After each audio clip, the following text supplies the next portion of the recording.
Sa banal na krus ang kagalingan. Maligayang araw ng linggo, kapanalig. Kapistahan po ngayon ng pagtatampok sa krus na banal o Exaltation of the Cross. Ito po si Sister Rose Agtarap ng Daughters of St. Paul para sa mabuting balita. Pagnilayan po natin ang Ebanghelyo ayon kay San Juan.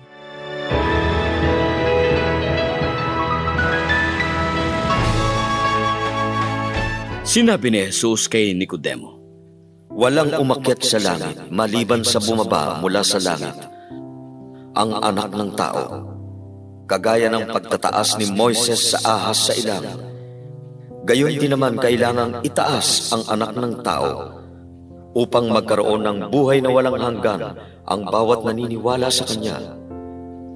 Ganito nga kamahal ng Diyos ang mundo, kaya ibinigay Niya ang Kanyang bugtong na anak upang hindi na mawala ang naniwala sa Kanya. Magkaroon nga siya ng buhay na walang hanggan.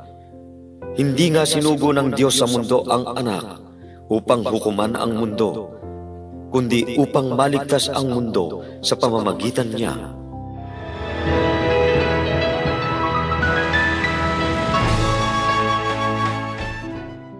Kapag nasugatan tayo, natural na reaksyon ng umiwas sa bagay na nakasakit sa atin. Gusto nating kalimutan, takasan, itago. Pero sa mabuting balita ngayon, ipinakita ni Jesus ang kabaliktaran. Kung paanong itinaas ni Moises ang ahas sa ilang, gayon din dapat itaas ang anak ng tao. Sa lumang tipan, gumaling ang mga Israelita sa laso ng ahas sa pamamagitan ng pagtingin sa imahen ng mismong bigay na nakasugat sa kanila. Sa bagong tipan, gumagaling tayo sa laso ng kasalanan sa pamamagitan ng pagtingin kay Jesus sa krus. Bakit? Dahil sa krus ang ating sugat ay nagtatagpo sa Kanyang sugat. Doon pinapasan Niya hindi lang ang ating kasalanan, kundi pati ang ating sakit, takot at kabiguan. Ang krus ay hindi lamang paalala ng paghihirap, ito ay pinagmumulan ng kagalingan. Sa tuwing tinitingnan natin si Kristo na nakabayubay, nakikita natin na kahit ang Diyos ay hindi lumayo sa ating kirot, nandoon siya mismo, nakikiisa. Kaya ang pagyakap sa krus ay hindi pagpapahirap sa sarili. Ito ay pagbubukas ng sugat natin sa tanging makakapagpapagaling. Parang sugat na nililinis, masakit sa una, pero kailangan para gumaling. Kung iiwas tayo sa mga krus ng ating buhay, mananatiling sugatan ng ating puso. Pero kung haharapin ang mga ito kasama ni Jesus, unti-unting papasok ang kagalingan. Sa galit, magkakaroon ng kapatawaran. Sa takot, magkakaroon ng lakas. Sa kawalan ng pag-asa, darating ang liwanag. Hindi ito mabilis, hindi rin ito madali. Tulad ng mga peklat, minsan mahaba ang panahon ng paggaling.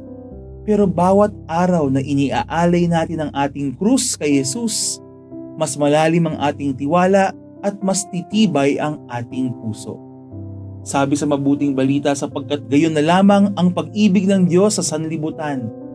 Ang pag-ibig na iyon ang dahilan kung bakit ang krus ay hindi huling kabanata kung hindi simula ng bagong buhay. Kapanalig, ano ang sugat na tinatakbuhan mo? Handa ka bang dalhin ito sa paanan ng krus at hayaang si Jesus ang maghilom nito? Mga kapanalig, maraming salamat po sa inyong suporta sa aming misyon, lalong-lalo na sa mga donors at sponsors ng programang ito.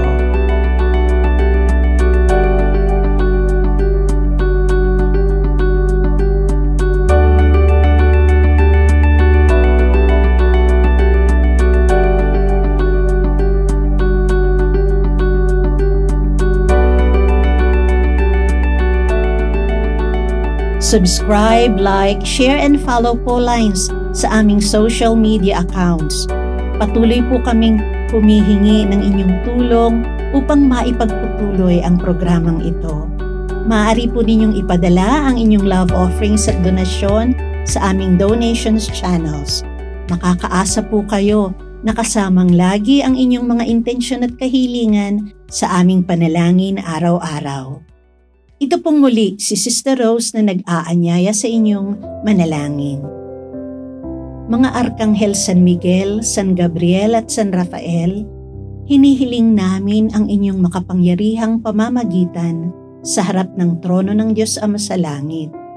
Sa inyong panalangin at espiritual na tulong, pangalagaan niyo kami mula sa kapahamakan. Pagaligin kami sa aming mga kahinaan at ipabatid sa amin ang kalooban ng Diyos para sa aming buhay. Arkanghel San Miguel, San Gabriel at San Rafael, ipanalangin niyo kami. Amen.